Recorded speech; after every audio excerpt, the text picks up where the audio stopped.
Agindo Deus, quem impedirá? Uma palavra de fé, esperança, amor e prosperidade para a sua vida. Que maravilha, você está com a gente, Agindo Deus, quem impedirá, abençoando vidas, de segunda a sexta-feira, das 8h30 às 10 da manhã, aqui pela Marumbi AM de Curitiba. Vamos então para a palavra, para a oração. Hoje é segunda-feira, hoje é dia 14 de julho, né? E creio que você já leu o capítulo 14 de Provérbios. E eu quero compartilhar algumas palavras aqui e depois nós vamos orar. Não perca a oportunidade de participar comigo da oração da fé. A gente vê aqui no capítulo 14 de Provérbios que contém aqui uma série de ensinamentos aqui e justamente reflexões sobre a sabedoria, sobre também a moralidade e a nossa conduta, né? A conduta humana. E primeiro ele diz o seguinte, ele faz uma comparação aqui entre a sabedoria e também a insensatez. Ele começa justamente utilizando a figura de uma mulher.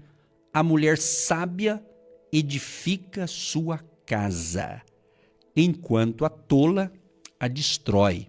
Então a gente percebe aqui da importância, minha gente, da gente ter uma vida fundamentada na sabedoria e também na prudência. A prudência, sabedoria e prudência. Você pode notar que sabedoria está sempre linkado a uma outra coisa, né? Sabedoria anda com a prudência, né? Você ser prudente em um negócio, você ser prudente em algumas escolhas, né? Então isso tudo vai dando essas orientações aqui na palavra de Deus aqui no livro de Provérbios. Depois a gente vai percebendo aqui que ele fala de uma linguagem da nossa comunicação, como nós nos comunicamos, né? Ele diz assim, a boca dos sábios é fonte de conhecimento. Olha só, a boca dos sábios é fonte de conhecimento. Olha que legal. Então, a importância da sabedoria na vida de uma pessoa. Porque a pessoa que é sábia, que tem essa sabedoria de Deus, vai prestando atenção para você compreender esse ensinamento que é muito importante. Então, você vai melhorar a sua vida, vai melhorar o seu casamento, vai melhorar o seu relacionamento familiar, vai melhorar, né, o seu relacionamento com o próximo, com as pessoas, com o seu vizinho, com o seu colega de trabalho. É isso, é isso. Muitas vezes a sabedoria se manifesta você fugindo de brigas, fugindo de provocar uma contenda, uma dissensão, uma divisão familiar, né? Porque a pessoa que ela é chamada aquela pessoa encrenqueira, sabe o que é? Pessoa encrenqueira, ela gosta de provocar encrenca, né? Então essa pessoa ou ela está perturbada por um espírito mau, ou se não for um espírito mau, ela não tem sabedoria.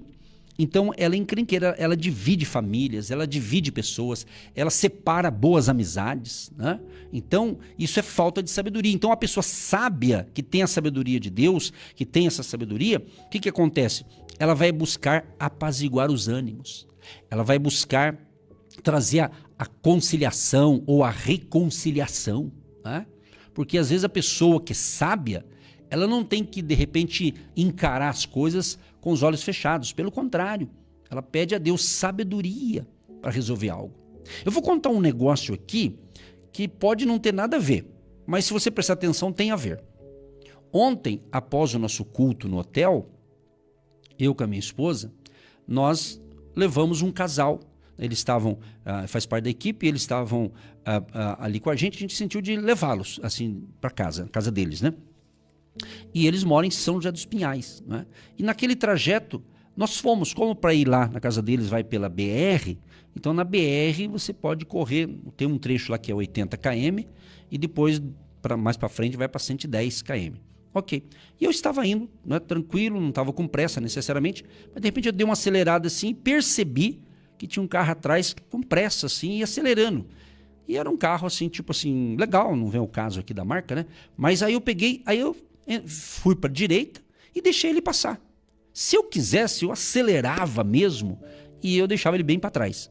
Mas eu não quis fazer isso. Por quê? Seria falta de sabedoria. Eu correria um risco de estar acima da velocidade, estaria errado, até levar uma multa, provavelmente, não é? Então o que acontece? Eu deixei ele passar na boa, ele saiu, mas estava com pressa o rapaz mesmo. Então o que tem a ver? Isso é sabedoria. Inclusive o casal que estava comigo, ele ainda falei, ó, tá vendo? Você pregou lá sobre sabedoria, às vezes é você ceder espaço para outro, às vezes sabedoria é você não precisa explicar a tua vida, você não tem que ficar explicando detalhes da sua vida, sabedoria às vezes você fica quieto, sabedoria às vezes você deixar o outro passar na tua frente, vai com Deus, mas eu vou devagar, mas também vou chegar lá, você está entendendo? Então isso é sabedoria prática, do dia a dia, porque tem pessoas que ela quer que a opinião dela só vale a opinião dela, daí ela não quer ouvir o outro. Eu tenho aprendido com isso também. Claro, eu não sou perfeito, estou buscando aprender também. Então, às vezes, a sabedoria não é você querer impor a sua ideia no outro e achar que todo mundo vai aceitar. Às vezes, sabedoria é você ouvir ouvir o outro falar para você entender. Você tem um equilíbrio. Então, hoje, o mundo está meio estranho. Por quê? Porque o relacionamento humano, que são as relações interpessoais, entre pessoas, eles estão querendo o quê? Eles estão passando dos limites. Né? Quando eu era bem jovenzinho mesmo, eu aprendi o quê? Que o meu direito ia até tal ponto, de lá para frente era do outro. E continua essa regra valendo do mesmo jeito. Mas hoje as pessoas querem o quê? Elas querem prevalecer. Uns querem ser dono da verdade, quer ser o bambambam, achar que tipo assim, você está entendendo? Então sabedoria tem a ver com isso também. No casamento, às vezes sabedoria é o marido ficar quietinho, escutar a mulher desabafar à vontade, depois você fala numa boa e a mulher também escutar, mas numa boa. Então sabedoria é ter esse equilíbrio. E não adianta as pessoas dizerem assim, mas eu sou assim mesmo, quem quiser tem que me ouvir desse jeito. Isso é falta de sabedoria, isso é ignorância, isso é tolice. A pessoa achar que você vai falar o que você bem quiser e todo mundo tem que engolir. Negativo, há controvérsia, entendeu? Então sabedoria, às vezes eu tenho que ficar quietinho, escutar, e depois manter a humildade. Jesus diz assim, aprendei de mim que sou manso e humilde de coração. Eu sou humano igual você, de carne e osso. Eu sei que a velha criatura, ela quer explodir, ela quer partir para cima. Mas isso não é, Deus não quer isso, de forma alguma. Entendeu? Então você tem que botar a mão na consciência, meu querido e minha querida, e pensar como que está a sua comunicação com você mesmo. Sabe quando você se comunica com você mesmo em pensamento, você começa a conversar, dialogar, fazer reunião com você? Isso todo mundo faz, não é errado. Você às vezes toma uma decisão, você fala, será que eu vou para cá, vou para lá?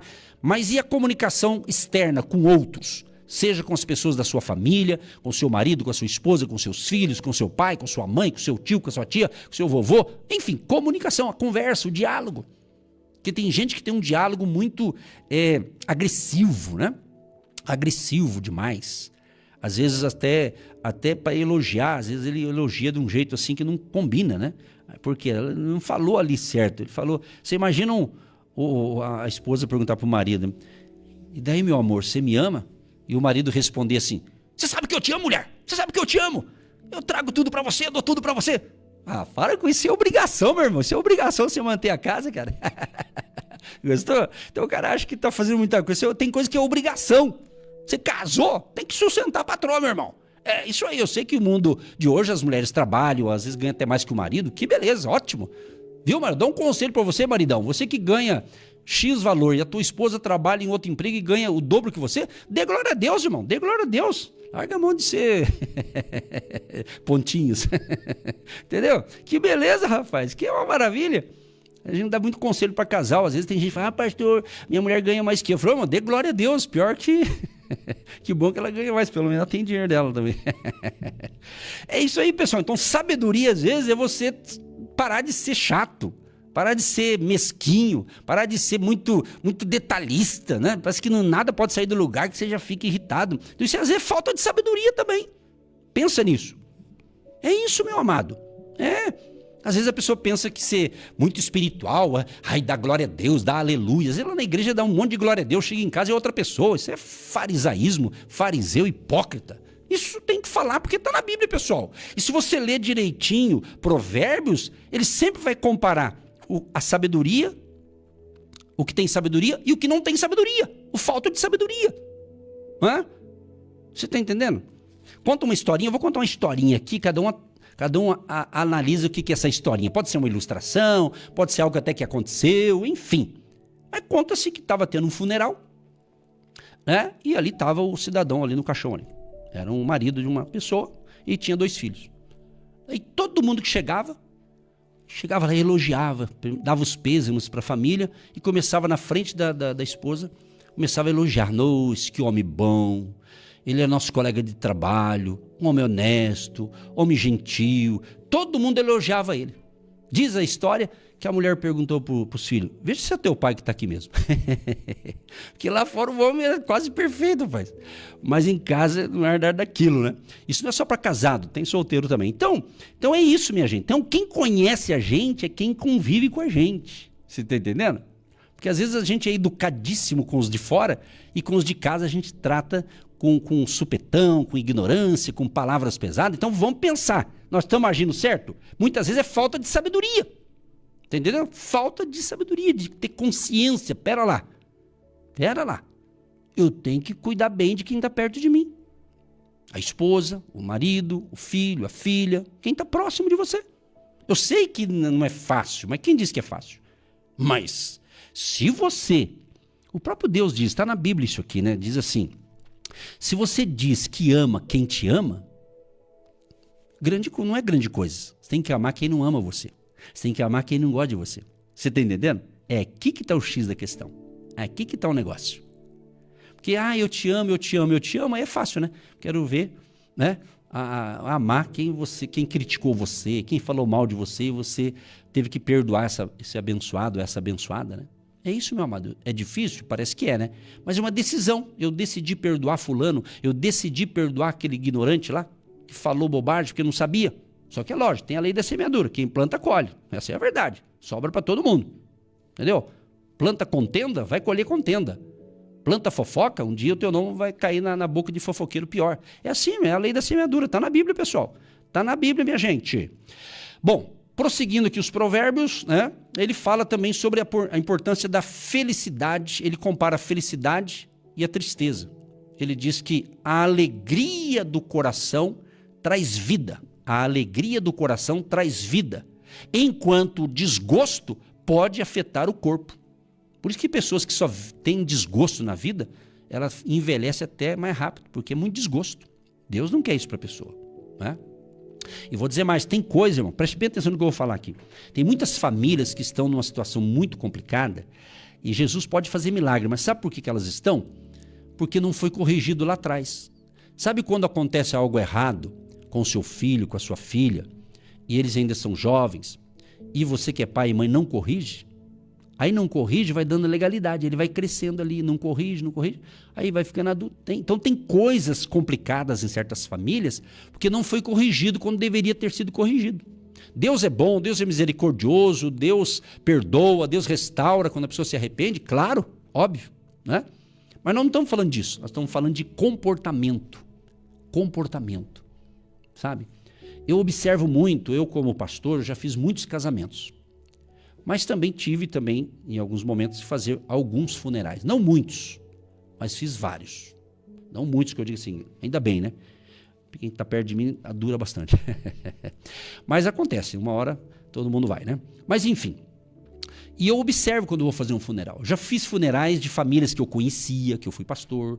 Teve famílias que eu nem conhecia. Sabe, alguém fala, pastor, você não pode ir lá trazer uma palavra de consolo para a família? Lá não tem ninguém para fazer, o senhor não pode ir lá? Falei, não tem ninguém, então vai eu mesmo. É mais ou menos isso. Aí eu fui, né?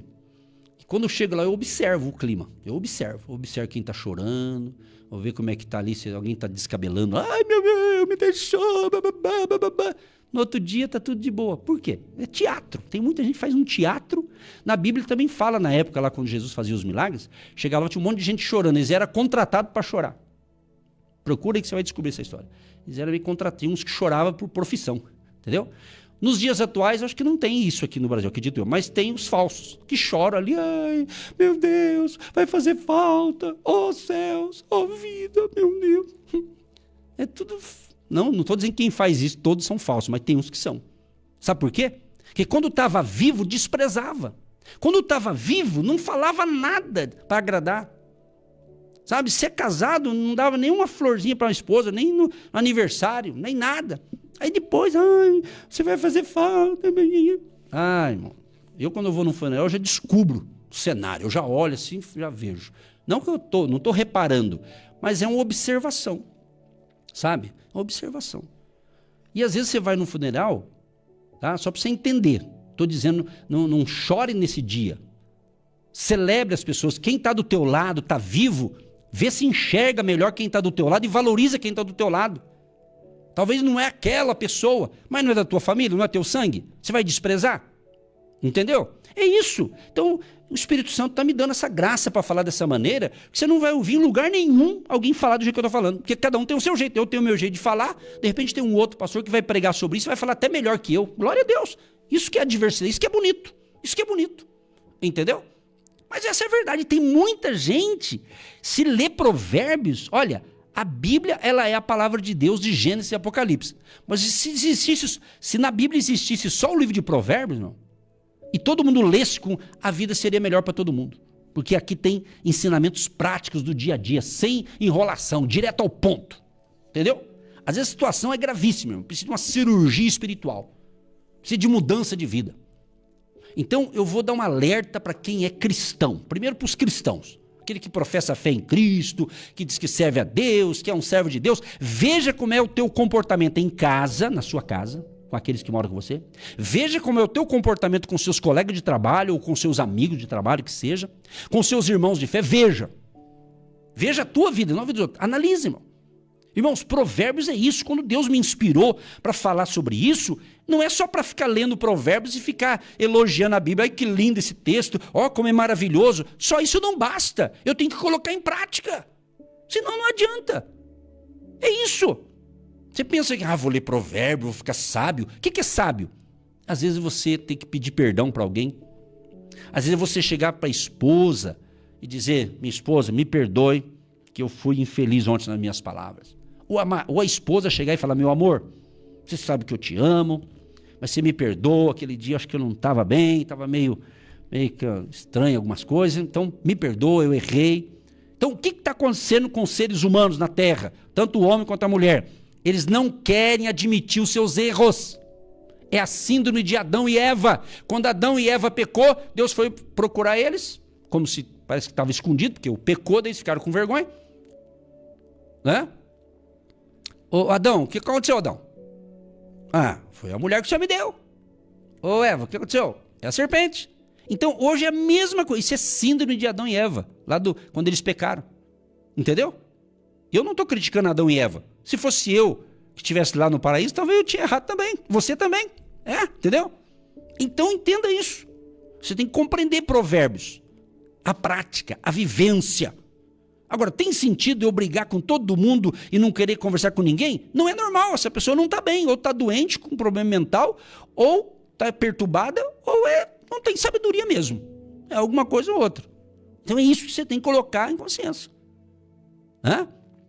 Conta-se uma historinha, eu gosto de contar historinha, essas historinhas são minhas parábolas também, né?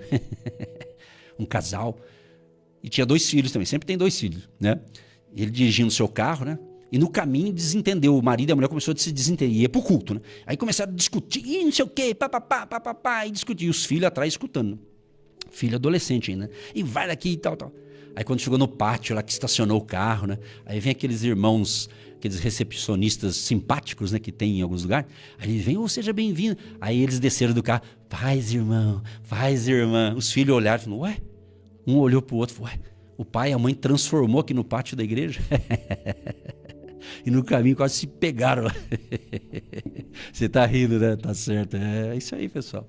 Então que Deus nos ajude. Aproveite o dia, porque hoje a palavra foi essa, pessoal. E eu quero concluir aqui ele fala também sobre interações sociais, ou seja, a amizade e a convivência entre pessoas sábias promovem crescimento, enquanto a companhia de insensatos pode levar à destruição. Aqui está dizendo o que, minha gente? O valor das influências que escolhemos tem em nossa vida. O valor das influências que escolhemos em nossa vida. Então que o Espírito Santo, o Espírito da sabedoria, venha sobre a minha vida e a tua vida nesta manhã, nesse dia, nesta hora, e nos dê sabedoria para fazermos a coisa certa. E eu concluo dizendo o seguinte, Colossenses 2, verso 2 e 3.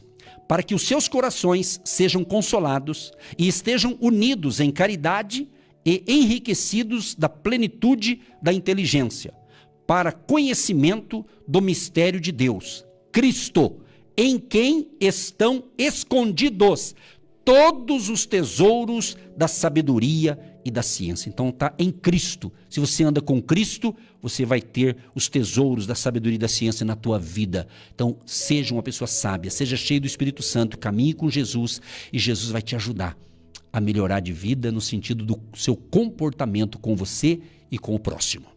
Meu Deus e meu Pai, graças te dou por este banquete espiritual que é a tua palavra, Senhor.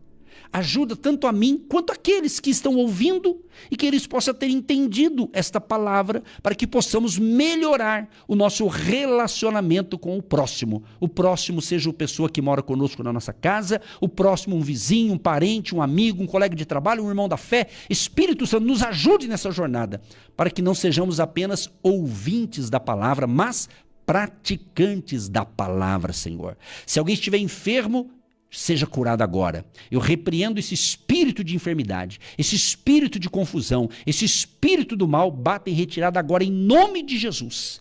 E que a paz de Cristo, a saúde que Deus tem para nós venha no teu corpo agora. Receba, você que me ouve agora, receba a cura física, receba a cura nas suas emoções, receba a cura, você que foi machucado, ferido com palavras por pessoas que não tiveram sabedoria para conversar com você e te machucou. Perdoe essas pessoas. E que Deus nos perdoe também e nos ajude nessa jornada de fé e milagres. Abençoa a água que eu separei, que os ouvintes separaram, Senhor. Que após a oração se torne um remédio espiritual. Abençoa a chave da casa, do carro, da empresa. Abençoa as contas a pagar, contas a receber. Abençoa o comércio, a indústria, a loja, o prestador de serviço, o autônomo, o profissional liberal, o aposentado, o pessoal do agronegócio. A bênção do Senhor seja também na área financeira e na economia de cada pessoa e de cada empresa. Abençoa também aqueles que semeiam no ministério Agindo Deus em forma de dízimos, ofertas, o seu tijolinho da fé. Que Jeová Jiré, o Senhor que é o Deus provedor, abençoe a todos e dê a todos nós sabedoria na compra e na venda, na administração das finanças. Em nome de Jesus, amém e graças a Deus. Você que se identifica com o nosso ministério Agindo Deus, quem impedirá?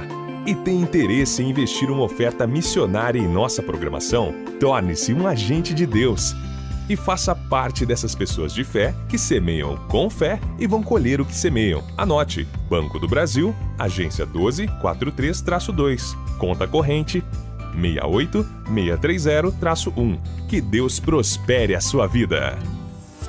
Agindo Deus, quem impedirá? De segunda a sexta, uma palavra para abençoar sua vida.